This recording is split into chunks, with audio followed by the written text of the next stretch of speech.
I was just at that age where I was questioning everything and trying to understand about the world around me. And so then I go to Hawaii, I get an opportunity to play in Hawaii. And, I think, okay, I got unlucky. Like I did mushrooms and someone emailed our coach, like, come on. I didn't run to the middle of the street or do some like stupid shit, run around naked and got caught by a news outlet. I was just like, that was unlucky. And so similar circumstances happen. I go to Hawaii as a freshman and make similar mistakes. And already had built a reputation as like a good time guy, like a party kid, and I remember when my coach at Hawaii was like, dude, other coaches were telling me like, why would you take this kid? He just wants to fuck around and whatever. And I worked, again, for me, it was like, dude, I just worked really hard. I worked really hard in school and volleyball. And I think I just do everything to an extreme, let's say, So it's like, when I'm in one moment, I think I did a really good job of living in the present, maybe too good of a job, let's say.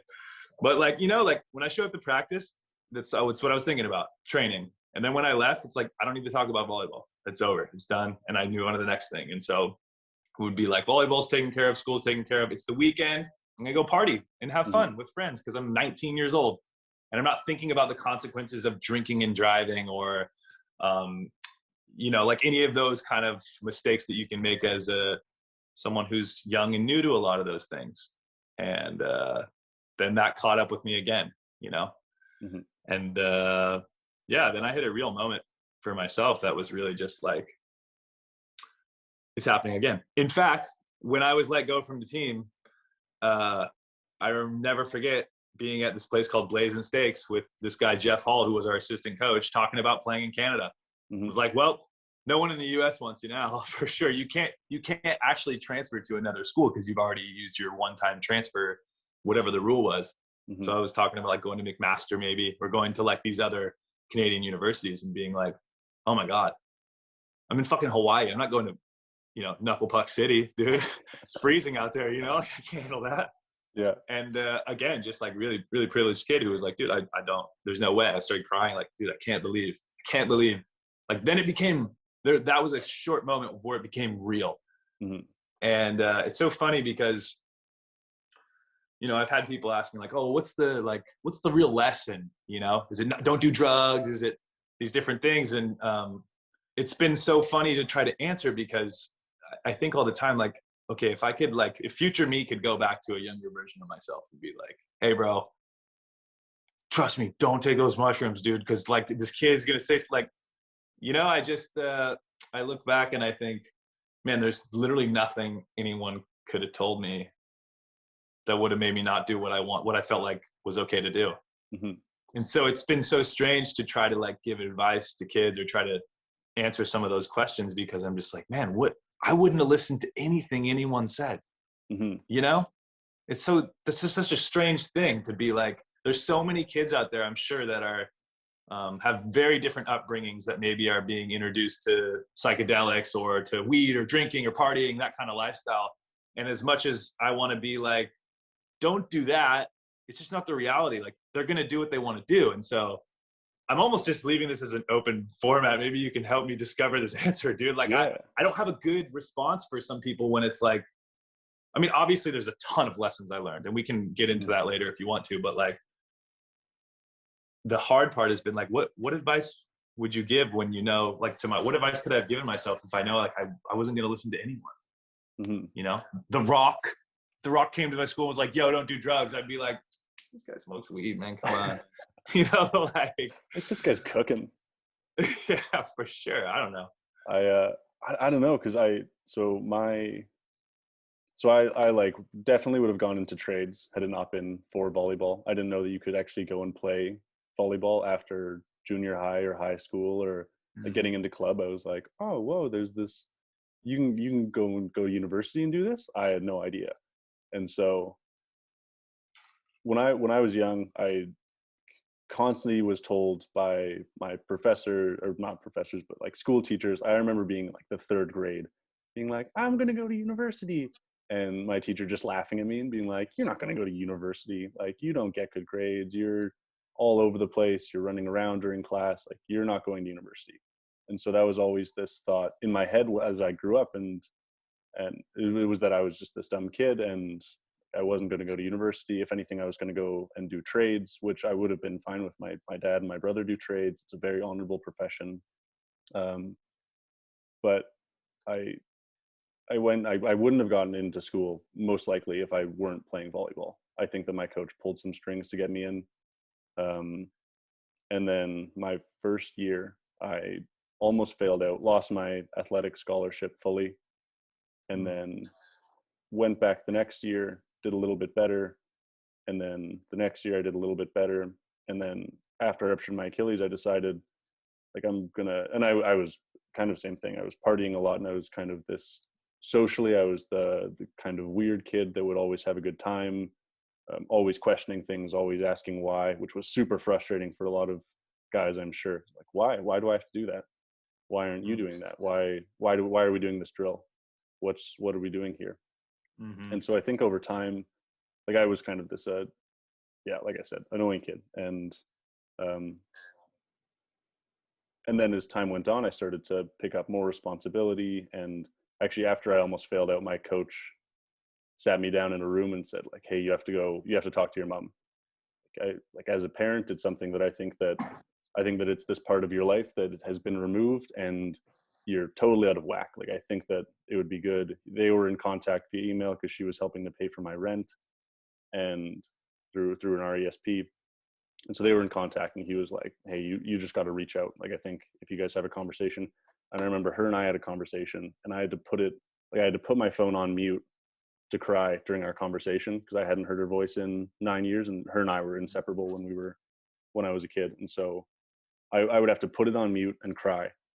And then after our phone call, and I would just have like one word answers, take it off mute, like, yeah, mute. And then that went on for a few minutes, and then I cried for like 3 hours after, and then our relationship got better and better and better.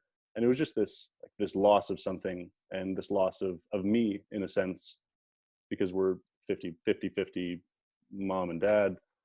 The mom gives us the mitochondria, whatever. There's some, it's a little bit muddy there, but that was like a part of my personality. And so I think that regaining that allowed me to be a more full version of myself. And then going forward, I kind of took on more responsibility and knew myself better. And so I went from like failing out in my first year to in my last year, and I think I was taking 3 and 3 or 3 and 4 classes per semester, and just like not going to class. That was a thing. I just didn't like business. Like, I'm not going to go to class. I'm just going to hang out and sleep all day, whatever. And then in my 5th year, I ended up being on the dean's list, taking 6 classes per semester. And so I actually think the answer to that question, like, what would you tell yourself if you were young? I wouldn't tell myself anything. I would just kind of watch and be like, oh, you're going to get smacked. Like life is going to come around and absolutely whoop you, and it's going to be totally worth it. And that's kind of what I meant by my question as well, is looking back in hindsight, why was all of that suffering inevitably worth it in your life now? Because I think that we have to go through those points of suffering. I don't think I would wish that that you didn't suffer. I wouldn't wish that upon anyone. Like, I wouldn't like my kids when they grow up. I mean, if I have the kids, irony in this, you wish suffering upon people because it's actually a great thing. I'm there with you, buddy. Mm-hmm. Yeah, so I think that's like, that would kind of be my answer to that question. It's like, maybe I'd recommend that he invest in Bitcoin, but besides that, I would just be like, good luck, dude. This is going to be an unbelievable experience. You're going to hit these peaks and valleys, and you're going to be on top of the world, and you're going to go to hell, and you're going to emerge from that, and you're going to become better than what you were, and you're going to go through that over and over and over again throughout your entire life. There's going to be heartbreak, there's going to be pain and suffering and failing, but over time you're going to get better. And I think that's the meaning of this all, is that we get better over time. If you're not, we're not all staying stagnant, and even if you are stagnant, then you're, I think, devolving, because things just naturally go from order to disorder unless you're putting effort in to stop that entropy. So I really think that the answer is just like, get better. But everyone has their own process. Everyone has to be given this freedom to fail. And like, what Charlie, yeah, no, you go. Oh no, I was just gonna say it makes me think of why like what's the best way to word this? They just say like immigrants coming to the US. Mhm. But basically people who come from other countries nowadays have this like completely different worldview.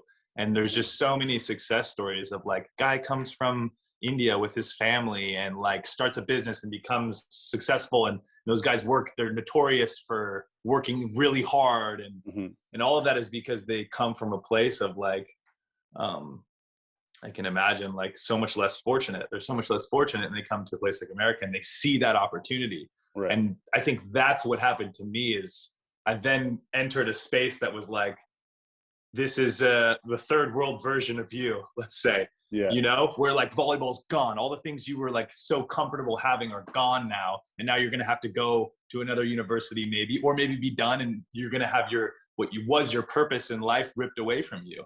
Mhm. And I think then that the having that feel so real, it took those failures for that to have that moment of like, oh shit, this is real.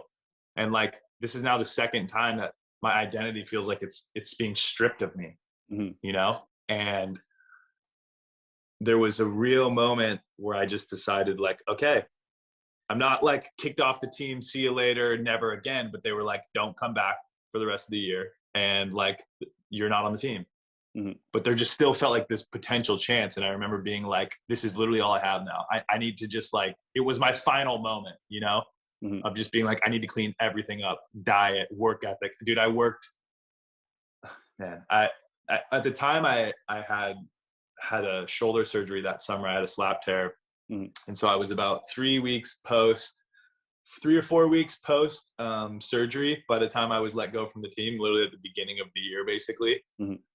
And I remember being like waking up at 6 a.m., going to work out, doing rehab, working out again after that, like crushing school. Literally, so from that moment on, I got a 4.0 for the rest of my career, my rest of my 3 years at Hawaii. And you know, I had like so many events happened in my life where then I met this guy named Daniel Marchong, who was this Mhm. really unorthodox style trainer who just like took me under his wing and decided he was gonna like help me rehab. He just happened to be in the gym. Like life just happened to be like, here's your third chance. Mhm. You know, like this is it. We're gonna give you this guy. Like, don't fuck this up. And I spent 6 hours a day, like meticulously making sure that I was doing all the right things and like physically, and then go home and like I stopped partying as much and like stopped doing really all those things that were distracting from you that could I no longer would like put myself in a position where it's like, should I be here? Should I be doing this? Like, what if I just like refused? It was just like, there's no more. And that became so much clearer because of the mistakes that I had made. Mhm. Um, and yeah, so that's I think my answer to that question. If I did answer the question. Yeah, no, man, you did a great job.